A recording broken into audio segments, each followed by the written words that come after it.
Chers amis, Shabbat Shalom, nous allons étudier la Sidra de Vaïgash, avant-dernière Sidra de Bereshit. Vaïgash est là, Yehuda. Yehuda s'avança vers lui.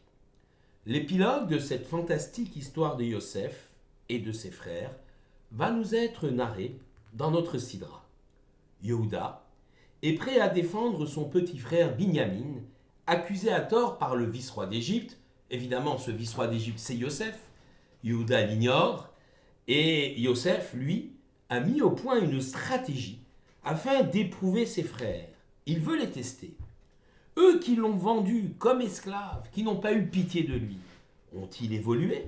Regrettent-ils leur comportement passé? L'attitude de Yehuda est édifiante car il est considéré comme le leader de ses frères. C'est lui, finalement, qui avait entraîné ses frères à vendre Yosef en Égypte. Certes, il a dit qu'il ne fallait pas le tuer, mais tout de même, il aurait pu avoir pitié. S'il l'avait sauvé Yosef, s'il avait dit à ses frères, eh bien, épargnons Yosef, ramenons-le à son père, les frères l'auraient écouté. Mais cela n'a pas été le cas. Là, Yehuda a totalement changé. Il a effectué une véritable révolution spirituelle. Les fils de Yaakov, derrière Yehuda, sont désormais unis, solidaires, pour sauver leur petit frère Binyamin, qui est en danger et qui est accusé à tort. Yehuda se montre même menaçant, prêt à se battre. Il est temps pour Yosef de se dévoiler et pour la famille de se retrouver.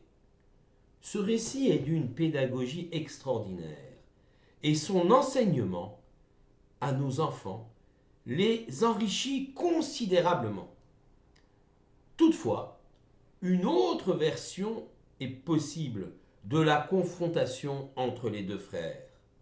Yehuda représente le peuple d'Israël. Il est l'ancêtre de la tribu royale. Et Yosef, lui, est considéré comme aussi représentant le peuple juif. Comme le dit le verset dans Amos, chapitre 5, verset 15, Oulai Yechenan she'erit Yosef, peut-être aura-t-il pitié, on parle de Dieu, des rescapés de Yosef, donc des rescapés du peuple d'Israël. Chacun des deux frères a un comportement, un vécu différent, une expérience de vie très particulière.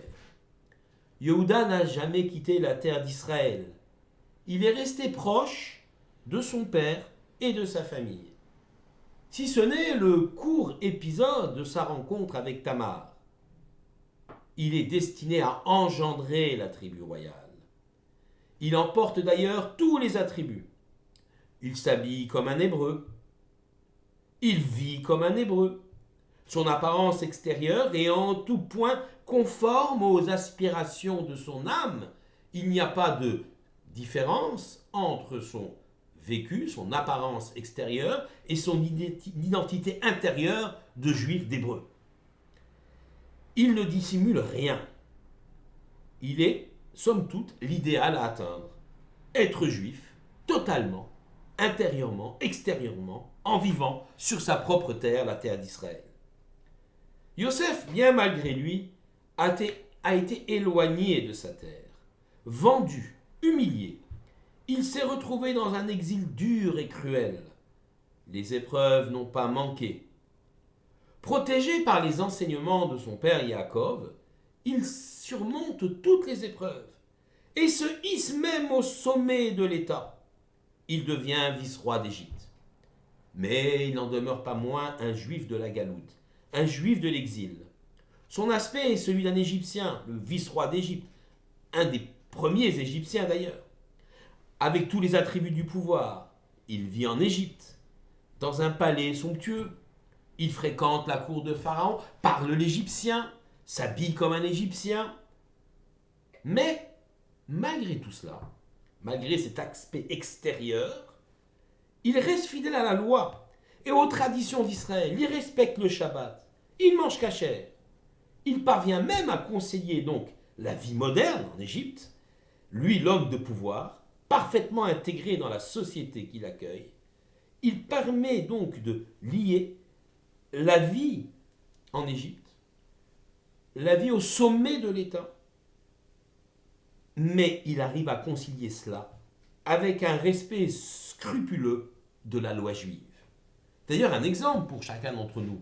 Nous qui vivons en exil, en galoute, avec des positions plus ou moins importantes, eh bien, on pourrait prétexter cela en disant, eh bien, on ne peut pas pratiquer le judaïsme, c'est difficile de manger cachère, on ne peut pas, dans la modernité, dans le monde dans lequel on évolue, avec la position sociale qui est la nôtre, notre travail, etc., le Shabbat, n'y pensez pas. Eh bien, Yosef nous montre que tout en étant vice-roi d'Égypte, il garde et conserve les traditions d'Israël, il respecte scrupuleusement les mitzvot.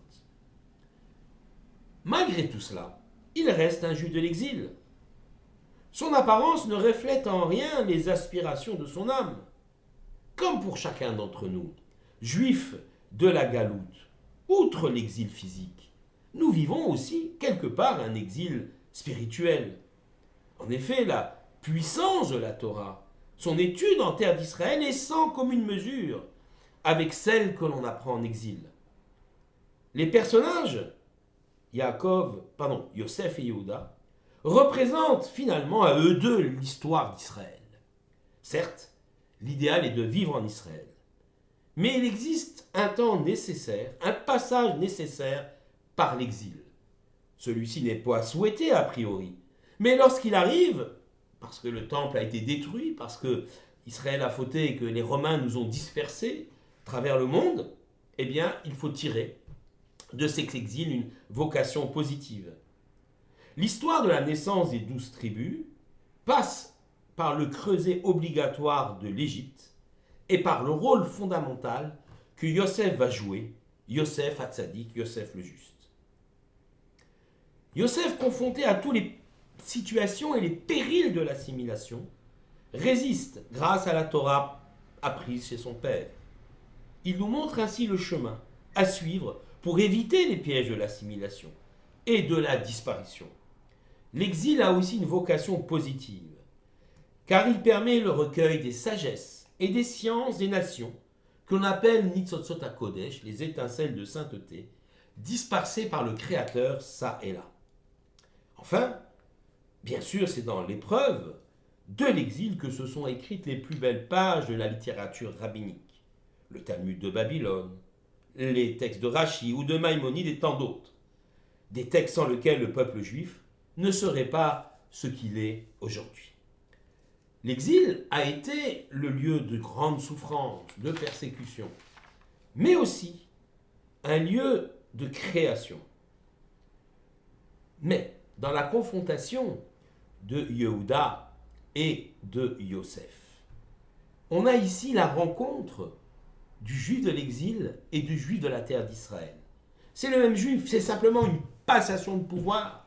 À un moment donné, le juif de l'exil, tout puissant qu'il est, devra faire le relais, passer le relais aux juifs de la terre d'Israël. En fait, c'est le même personnage qui, d'une part, a construit sa vie en exil, mais qui désormais doit embrasser la vie dans la terre d'Israël. Considérons aujourd'hui, toutefois, que cet exil a suffisamment duré, et adressons-nous au Créateur pour qu'il y mette fin, pour nous retrouver tous ensemble à Jérusalem au moment et à l'heure où le Beth Amikdash, le temple de Jérusalem, sera reconstruit. Shabbat Shalom à tous.